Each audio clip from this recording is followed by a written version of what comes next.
Alors bonjour, bonsoir à vous tous qui nous suivez. Je l'aime ici pour Vision et Transformation. Je ne sais pas si vous avez vu ce dimanche après-midi, enfin il y a quelques heures, que l'administration Biden a donné l'autorisation, donc il paraît que l'administration Biden a donné l'autorisation à l'Ukraine d'utiliser des missiles longue portée, des missiles américains. Alors la Russie, donc Poutine, a répondu que ceci, si c'est mis en acte, serait un acte de guerre et que ça pourrait être répondu par des missiles nucléaires aussi, une réponse nucléaire.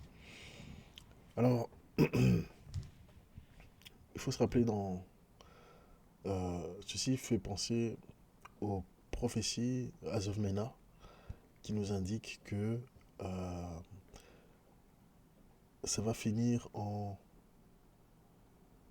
guerre nucléaire ou bien en destruction nucléaire sur une partie de l'Ukraine par la Russie.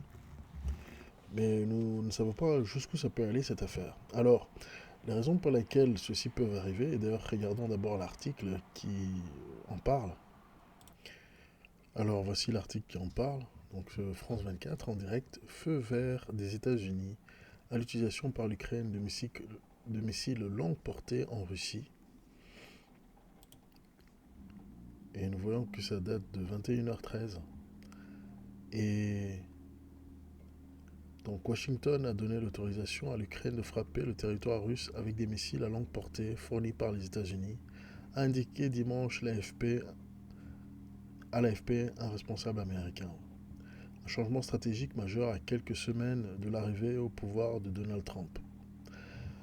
Alors si vous voulez lire l'article, vous pourrez aller lire en détail, mais ça m'évoque deux choses. Bien sûr, la prophétie Azomena, comme je vous en ai parlé, mais il y a aussi euh, un problème là qui peut arriver. Donc aux États-Unis, s'il y a un acte de guerre, si les États-Unis se trouvent en guerre, normalement l'acte de guerre se prononce par le Congrès.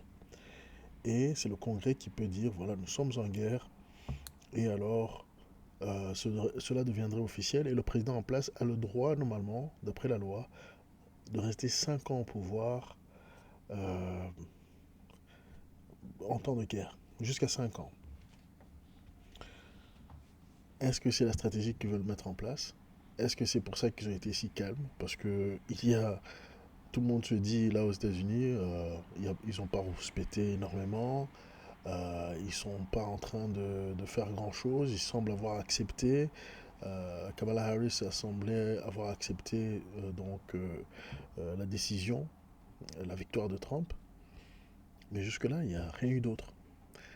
Alors, cet acte d'accepter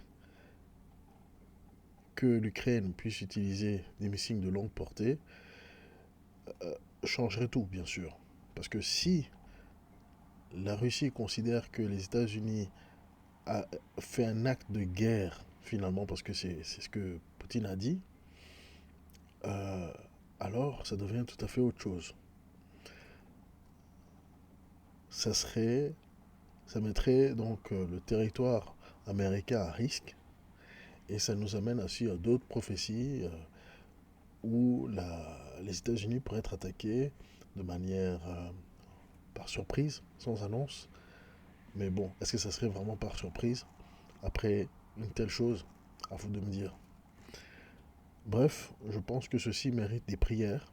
Voilà pourquoi je fais cette courte vidéo, pour que nous ne lâchons rien, parce que la paix du monde et les prochaines années dépendent de nos prières. Ça, j'en suis absolument convaincu, parce que les têtes euh, tout en haut sont très chaudes en ce moment. Il y en a qui vont perdre le pouvoir aux États-Unis quand même, c'est une perte colossale pour la gauche. Et malheureusement, la gauche qui est très très très attachée au pouvoir, elle est parfois prête à faire tout et n'importe quoi, même si j'ai pas envie de l'accuser. Mais quand même là, c'est surprenant. À 60 jours de l'inauguration, de faire ceci, c'est presque un appel à avoir une riposte par la Russie contre les États-Unis directement. Donc nous devons veiller et prier pour ne pas être dupes à la situation qui se passe à l'international. Et bien sûr, nous allons aussi voir comment l'OTAN va répondre et va... enfin, l'OTAN a déjà parlé, parce que les États-Unis parlent, on va dire que l'OTAN doit suivre ce que les États-Unis disent. Mais jusque-là, les pays de l'OTAN n'ont pas montré une envie d'arrêter cette guerre. Et les prophéties Azov-Mena, je vous conseille d'aller les resuivre.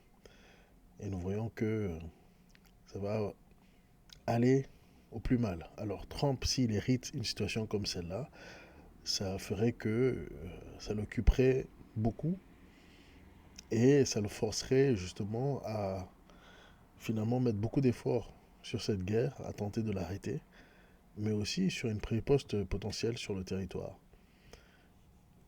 Bref, à nous de prier, parce que les conséquences sont toujours bien au-delà des États-Unis ou de la Russie. Allez, à très bientôt.